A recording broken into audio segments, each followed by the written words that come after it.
पद्धतीचं वक्तव्य केलेलं होतं. काँग्रेसची मोडलेली पाठ सरळ होत नाही, शिवसेना झोपेतून जागी झालेली नाहीये.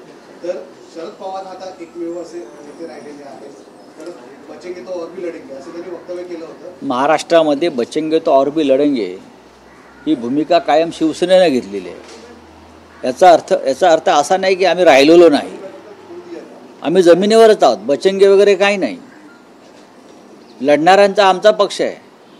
आम्ही कधी झुकलो नाही, वाकलो नाही, तुटलो नाही आणि विकलो गेलो नाही. आमच्या पक्षामधले कोणी सांगत नाही की दुसऱ्या गटात जाऊन सत्तेमध्ये सामील होऊया म्हणून.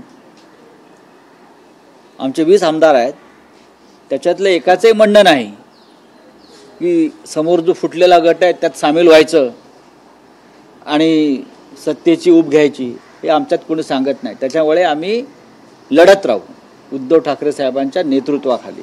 पण राहुल साहेब, असं म्हटलं जाते की गेल्या काही दिवसांमध्ये देवेंद्र फडणवीस यांची शिवसेना युपीटीच्या नेत्यांनी घेतलेल्या भेटी म्हणजे उद्धव ठाकरे ते मुख्यमंत्री आहेत ना राज्याचे, ते राज्याचे मुख्यमंत्री आहेत ना. देवेंद्र फडणवीस या महाराष्ट्राचे मुख्यमंत्री आहेत. विधानसभेच्या सदस्यांनी मुख्यमंत्र्यांना किंवा मंत्र्यांना भेटण्यात गैर काय? आधीच्या मुख्यमंत्र्यांना आम्ही भेटलो नव्हतो.